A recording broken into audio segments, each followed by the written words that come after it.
गुजरात के उद्योगपतियों ने अपने मजदूरों को डराया धमकाया कि अगर भाजपा को वोट नहीं दोगे हम नौकरी से निकाल देंगे। वो उसकी जीत है। गुजरात में अर्धसैनिक बलों को मतदान केंद्र से दूर रखा गया, वो उसकी जीत है। जो 20 लाख ईवीएम चुनाव आयोग से गायब है, उसकी जीत है।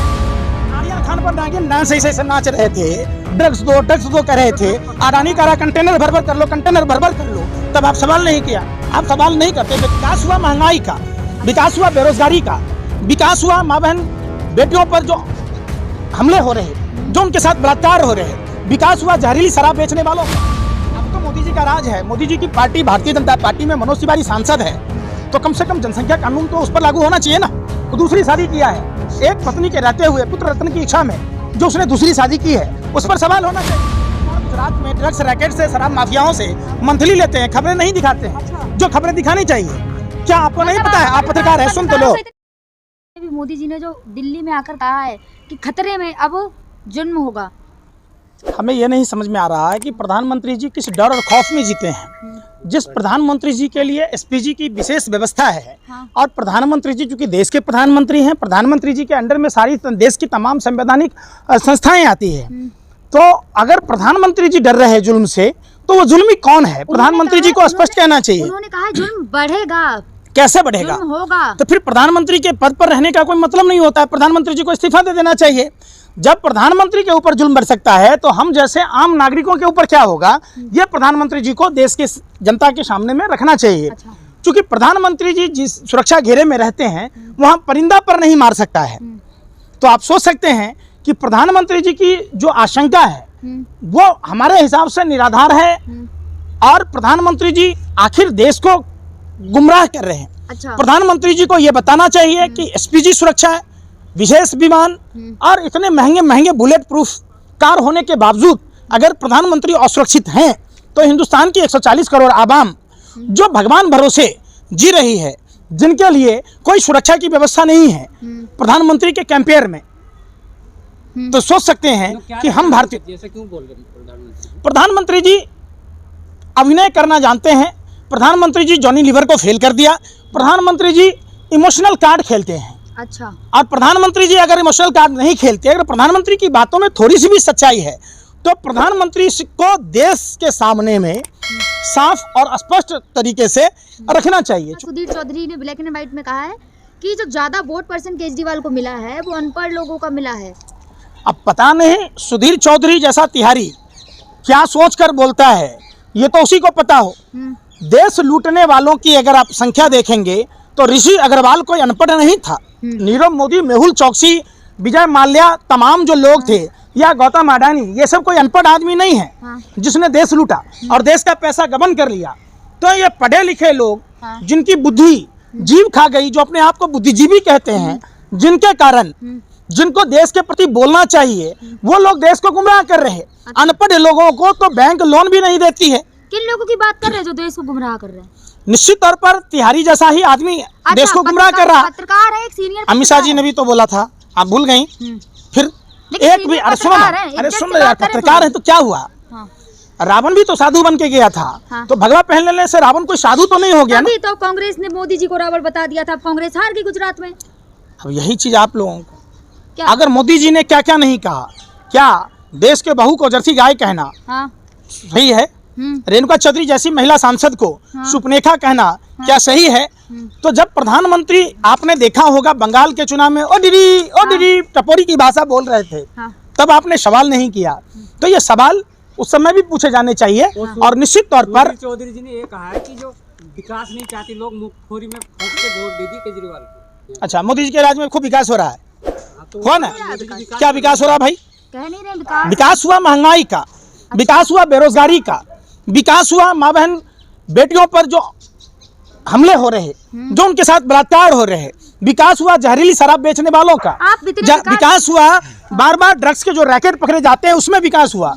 पंकज जी को सारे विकास दिख रहे हैं, लेकिन जनता तो फिर भी भाजपा को सुन रही लगातार। जनता आपने देख ली, आपने शायद जनता के पास गए नहीं होंगे। अच्छा, आप भाजपा कार्यालय जाती होंगी और आपको भाजपा का विकास दिखता होगा, भाजपा के लोग दिखते होंगे। सवाल पूछ लो तो भाजपा कार्यालय। आप गुजरात में गाँव गई थी?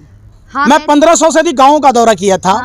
मुझे गाँव में उज्ज्वला योजना के नाम पर जो घोटाला है, जो शौचालय के नाम पर घोटाला है, जो आयुष्मान कार्ड के नाम पर घोटाला है, हाँ। जो फसल बीमा के नाम पर घोटाला है, हाँ। वो सारे घोटाले हमारे को नजर आए। तो मोदी जी तो वोट भी तो जनता ने ही दिया ना, वो कौन सी जनता थी?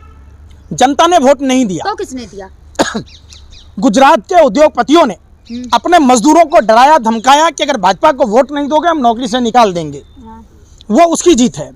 गुजरात में अर्धसैनिक बलों को मतदान केंद्र से दूर रखा गया, वो उसकी जीत है। अच्छा। जो 20 लाख ईवीएम तो चुनाव आयोग से गायब है, यूपी में उसकी क्या जीत हुआ? है। जो बिल्किस चोरी हो गए हैं 20 लाख ईवीएम चुनाव आयोग से गायब है, तो उस ईवीएम वो ईवीएम है कहाँ? लेकिन कांग्रेस आखिर तो चुनाव सवाल नहीं आयोग, उठा रही। अरे भाई तो ये विपक्ष कांग्रेस, सवाल नहीं उठा आप नहीं रही। समझे, वो कांग्रेस के नेताओं से आप सवाल पूछिए।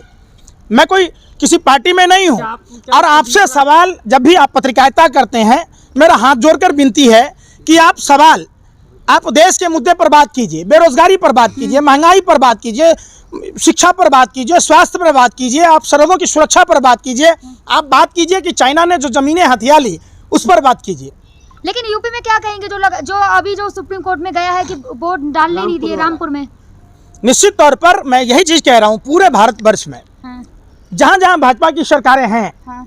लोगों को एक तो चुनाव से पहले वोटर लिस्ट से विरोधियों के नाम काट दिए जाते हैं, अल्पसंख्यक और दलित समाज के लोगों को वोट नहीं डालने दिया जाता है, और जो लोग प्राइवेट जॉब में हैं उन लोगों के द्वारा अपने कर्मचारियों को डराया धमकाया जाता है, और चुनाव में जो धांधली होती है, ईवीएम जो हाईजैक होता है, जो ईवीएम गायब है, उन ईवीएमों के द्वारा जो खेल चलता है, इससे लोकतंत्र का चीरहरण हो रहा है और लोकतंत्र का मजाक बनाया जा रहा जहाँ है। भाजपा जीते वहाँ सवाल खड़े कर देते हैं, और जहाँ दूसरी पार्टी जीते वहाँ ईवीएम खराब नहीं होते। देखिए, आप सीधा न बोलकर टेढ़ा बोल रहे हैं। हम किसान के बेटे हैं, हम बचपन से गांव में देखते आए हैं। अच्छा। जब चोर हमारे यहाँ गाय भैंस को चोरी करने आता था, तो हम लोग गले में घंटी बांध कर रखते कि वो घंटी की आवाज़ सुनकर हम समझते थे कि जानवर हमारा सुरक्षित है। जब जानवर चोरी करने आता तो गले से घंटी उतार लेता था चोर, और बाईं तरफ घंटी लेकर भागता था तो दाईं तरफ हमारी मवेशियों को लेके जाता था। हम क्या होता था, कई बार हम लोग कन्फ्यूजन के शिकार हो जाते थे कि घंटी बज रहा है, तो हम लोग सोचते थे कि गाय खूंटे से खुल गई होगी और उधर की ओर जा रही होगी, तो मालूम होता कि ये जा रहा है। तो यही काम चुनाव आयोग के साथ मिलकर भारतीय जनता पार्टी के लोगों ने किया कि दिल्ली में धांधली ना की, हिमाचल में धांधली ना करके, गुजरात चूंकि इनके प्रतिष्ठा का सवाल था, इनके नाक का सवाल था, और इन्होंने गुजरात में इस तरीके का काम किया। किशन के इस बयान में क्या कहेंगे कि 4 बच्चे तो कांग्रेस की देन है? कोई कांग्रेस नेता तो उनके घर गया नहीं था कि ये इस तरीके की बात कहते। और दूसरी बात ये है कि अगर ऐसा अगर सोचते तो आज योगी आदित्यनाथ नहीं होते मुख्यमंत्री, आज नरेंद्र मोदी जी प्रधानमंत्री नहीं होते। तो दूसरी बात, अब तो मोदी जी का राज है, मोदी जी की पार्टी भारतीय जनता पार्टी में मनोज तिवारी सांसद है, तो कम से कम जनसंख्या कानून तो उस पर लागू होना चाहिए ना। वो दूसरी शादी किया है, एक पत्नी के रहते हुए पुत्र रत्न की इच्छा में जो उसने दूसरी शादी की है, उस पर सवाल होना चाहिए। वो भी कांग्रेस की देन है ना, वो बता तो रहे हो। कब शादी हुआ भाई? 8 साल पहले नरेंद्र मोदी का शासन था कि कांग्रेस का शासन था? वो तो यही बोल रहे हैं ना। बोल रहे, क्या बोलते हैं वो तो किसी को नहीं पता। सारी दुनिया मुंह से बोलती है, भारतीय जनता पार्टी के नेता पिछवाड़े से बोलते हैं, इनको पता ही नहीं है, कंफ्यूज करते हैं लोगों को, और जो बोलते हैं डिफिनेट नहीं करते। बीजेपी पूरी झूठ बोलने की पूरी फैक्ट्री है, और वो लगातार झूठ बोलते रहे। जो सावरकर देश का गद्दार था, जो श्यामा प्रसाद मुखर्जी देश का गद्दार था, उनको देश का वीर बता रहे हैं, तो ये तो उन्हीं से पूछना पड़े। समझ में आया? आपको घोटाला सिर्फ गुजरात में ही दिख अरे रहा है भाई सुन तो, 20 लाख ईवीएम कहाँ है आप बताओ ना। ये तो चुनाव आयोग बताएगा ना। तो जाके पूछो ना, कभी क्यों नहीं पूछो? पत्रकार हो ना आप जाओ ना वहाँ पूछो ना। आप पूछो ना कि आसाम में जहाँ 70 वोटर रजिस्टर्ड थे, वहाँ 171 वोट कैसे पड़े? जहाँ आसाम में आपने देखा होगा विधानसभा चुनाव में कि जो ईवीएम मशीन चुनाव के बाद जो चुनाव आयोग की गाड़ियों में होना चाहिए, वो भारतीय जनता पार्टी की गाड़ियों में कैसे था? चुनाव आयोग से पहले नवनिर्वाचित विधायकों को बधाई प्रधानमंत्री जी देते हैं, चुनाव आयोग बाद में देता है, तो ये खबरें कैसे लीक हो जाती पंकज जी है? ये मत बताओ ना। क्या लगता है अब हिमाचल में भी मिशन लोटस चलेगा या फिर मिशन कीचड़ चलेगा? अब देखिए, ये तो इनका बस नहीं चलता। हाँ। इनके पास नेता तो है नहीं। अच्छा। इनके पास कार्यकर्ता तो है नहीं, तो ये दूसरी पार्टी के नेताओं को खरीदते हैं। तभी तो आप उदाहरण के तौर पर ज्योतिराज सिंधिया को देखिए। हाँ। जिस ज्योतिराज सिंधिया पर झांसी की रानी लक्ष्मीबाई के खिलाफ उनके परिवार पर आरोप लगता था, वो जब भारतीय जनता पार्टी में आ गया देशभक्त हो गया। जिस हार्दिक पटेल पर देशद्रोही होने का आरोप लगता था, वो हार्दिक पटेल जब भारतीय जनता पार्टी में आया देशभक्त हो गया। जिस बंगाल में इस्लाम नाम का विधायक बांग्लादेशी होने का आरोप आप लगाया आगे जाता बढ़ने था। की अरे बात सुन कर- रहे मैं जीत क्या गए कह रहा हैं, जीत हूँ, जनता अरे ने सुन चुना तो है लो, मैं क्या कह रहा हूँ, जनता ने सुन चुना तो लो, है, हाँ। सुन तो लो, उस पर भी आऊंगा। हाँ। इस्लाम नाम का विधायक, टीएमसी का विधायक, जिस पर भारतीय जनता पार्टी सुबह से लेके रात तक बांग्लादेशी कहते थे, भारतीय जनता पार्टी में आते ही वो स्वदेशी हो गया। जो शुभेंदु अधिकारी और आसाम के मुख्यमंत्री जो कांग्रेस में थे, एक टीएमसी में थे। ऐसा नहीं लग रहा, कुछ बातें आपने बिल्कुल याद कर ली हैं, कुछ बातें आप याद है भाई, बार बार बार अब बार कहते आपके रहते हैं। कहने के हिसाब से मैं अगर सच बात ना बताऊं तो आपकी तरफ तो मैं हराम का खाता नहीं जो भाजपा का गुन गाऊं। पत्रकार हराम भी खाते हैं। बिल्कुल, पत्रकारिता का क्या मतलब है आप सवाल बताइए। पूछ लो सही। अरे भाई, हम लोग बच्चे थे, हमारे गांव में भी पत्रकार हुआ करते, पत्रकारों की शादियां नहीं हुआ करती थी। अच्छा। अब तो पत्रकार गुजरात में ड्रग्स रैकेट से, शराब माफियाओं से मंथली लेते हैं, खबरें नहीं दिखाते हैं। अच्छा। जो खबरें दिखानी चाहिए।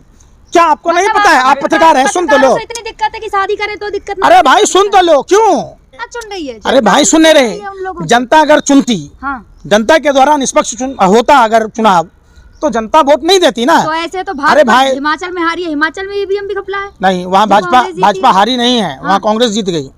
और यहाँ भाजपा हारी नहीं है, आम आदमी पार्टी जीत गई। आप ये सवाल नहीं किया करें, आप सवाल करें हाँ। जिस 5 ग्राम ड्रग्स को लेकर आर्यन खान को फंसाया जा रहा था, भाजपा नेता केपी गोसावी और भानुशाली के द्वारा, जो एनसीबी का अधिकारी बनकर कार्रवाई कर रहा था, वो लोग मतलब जब मुद्रा पोर्ट पर हाँ। या बड़ौदा में, गुजरात के अन्य भागों में जब ड्रग्स पकड़ा जाता है, तो उस पर कार्रवाई की बात क्यों नहीं करते? अब सवाल आप चर्चा बताएंगे नहीं यार, पत्रकारों को, क्या सवाल पूछना चाहिए? ड्रग्स आपके लिए, पत्रकार के लिए सवाल नहीं सवाल है। आप अरे मैं बताएंगे। पूछ रहा हूँ, ड्रग्स का मुद्दा देश के लिए नहीं है गंभीर? है? जहरीली शराब आप देश के लिए नहीं है? नहीं, जब आप उठाए तब। अरे भाई, जब ना उठाए तब। कब उठाया आपने? आर्यन खान को- अरे भाई, अरे सुनो, महीना तक चलाया नहीं आर्यन खान पर नागिन डांस ऐसे ऐसे नाच रहे थे, ड्रग्स दो कह रहे थे, अडानी कह रहा कंटेनर भर भर कर लो, कंटेनर भर भर कर लो, तब आप सवाल नहीं किया। आप सवाल नहीं करते, बेतुका बातों का कोई वो नहीं होता। आप अच्छा। सवाल पूछिए कि आखिर उस गुजरात में, खास करके प्रधानमंत्री के मित्र गौतम अडानी के पोर्ट पर बार बार ड्रग्स का पकड़े, कंटेनर ड्रग्स पकड़ा जाता है, उन पर कार्रवाई क्यों नहीं होती? उनकी जांच क्यों नहीं होती? उनकी इलेक्ट्रॉनिक डिवाइस जब्त क्यों नहीं होती? तो पकड़ा तो सरकार नहीं ना, जो पकड़ा है बीजेपी सरकार नहीं तो पकड़ा है। गुजरात में कौन पकड़ा जाके? और अधिकारी आपको नहीं दिख रहा है? दिख रहा है कि नहीं दिख रहा? अरे क्या बेतुका सवाल करते हो यार? पकड़ा तो अरे अधिकारी तो उस पर नहीं ना। कार्रवाई हुई।